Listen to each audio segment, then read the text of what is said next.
So this panelists have talked about dream.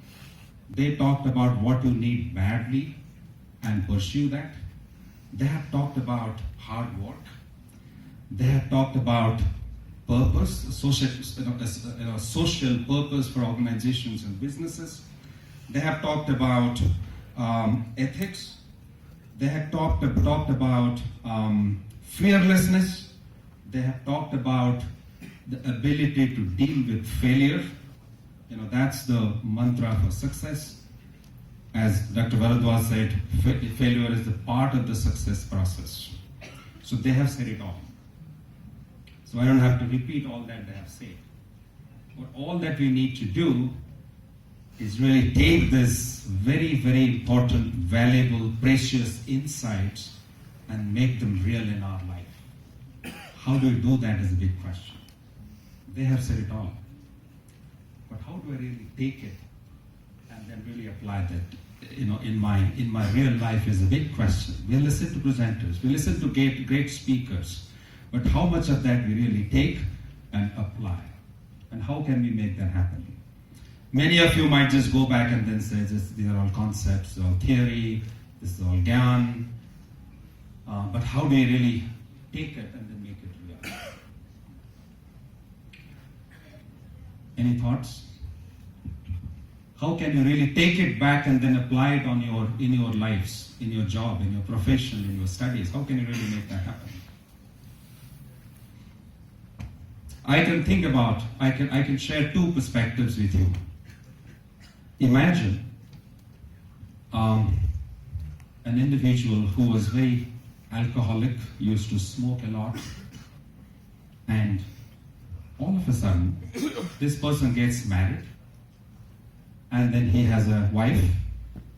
A few years later, he has a small child, and then we found that that person has stopped drinking alcohol. He has stopped smoking. All his life, his parents used to tell him that don't smoke, don't take alcohol, all of that. But suddenly, we saw a change in that individual. What brought about that change? Purpose of life. Child? Purpose. It's the purpose of life. The purpose of life? You answered my question. Two things. One was the purpose of the life. What do I really want to be? What do I want to achieve? Is my present condition, my habits, where this is going to take me to, lead me to, is the purpose.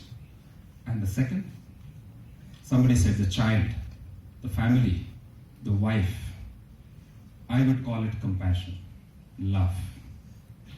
So if you have a purpose in life, if you have compassion in life, you will do everything possible to achieve what you want to achieve. If you don't have a purpose, if you don't have love and compassion, no matter how much you listen to, these ingredients or attributes of fearlessness, dealing with failure, becoming entrepreneurial, delivering, putting your hard work, we will just listen to it but will not apply. So these great speakers, the presenters, have talked about all the important ingredients. And if I have to kind of quickly summarize it, Chandan talked about the entrepreneurial mindset, and then he said how things are changing in our country and how people are becoming truly entrepreneurial. Organizations today do not look for managers, ladies and gentlemen. They don't look for managers anymore. They look for entrepreneurs.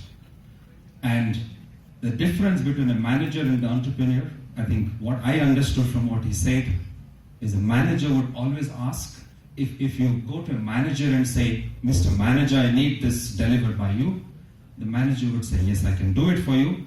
I need $100,000. I need 25 resources to deliver this project. What will an entrepreneur say? He will say, Mr. Client, tell me what you need. We'll deliver it for you. How much resources we need, what investment we need, we'll discuss that later. But just tell us what you need. I will do it for you. So that's what entrepreneurial mindset is all about. So don't begin your discussion with the resources, with funding, with the headcount that you need. drive, go with what the objective is, what problem you're trying to solve, and organizations, leaders will love you for that. Dr. Ranga Reddy beautifully talked about the benefit, the power of hard work, and and he also talked about how laziness can be a detriment. I remember Dr. Jayaprakash when he was a great freedom fighter. After the independence of the country, he invited some of his Japanese friends to India, and he drove them down through a village in Bihar, and that was 10 o'clock in the morning. On the charpoys, on the village verandas, young people in their 20s, mid-20s, early 20s, late 20s were sleeping. And the friends of Jayaprakash Narayan told, one of them said, JP, your country is so rich. Why do you need investment from Japan? Why do you need our resources? JP said, you are kidding me. My country is poor. You have seen the state of this province.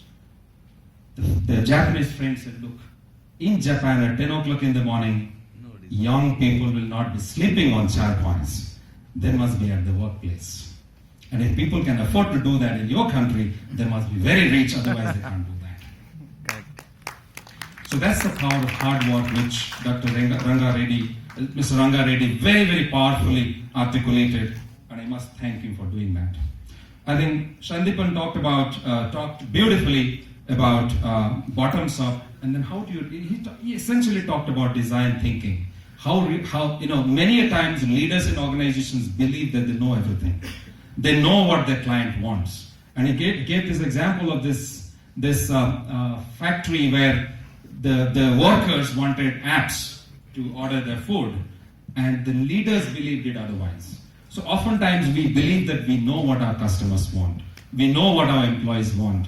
We need to make that extra effort to get in there and really find out what do they need. And especially in an organization, I think Manish talked about it beautifully, in a diverse organization where the leadership is largely Gen X or in their 40s or 50s, they believe they know what the millennials want. And that's the biggest mistake most leaders make in organizations. And we'll have to really change that. And Professor Lena James, Dr. Lee James talked beautifully about diversity. He talked about the power of having organizations having a social purpose and the benefit of having a social purpose, how it can exponentially benefit organizations if they really invest in social responsibility and social objectives. And at the beginning, Chetak talked about the changes which are happening in the rural India, how is technology bringing innovation in the banking sector, how the people are getting empowered, and that's really the change that we're seeing in the rural India today. So beautifully, very, very well presented panel discussion. I have lots of takeaways myself personally, and I believe if we just implement 10% of what we've heard today, I think that will make a significant impact. Thank you very much for this opportunity. Once again, Dr.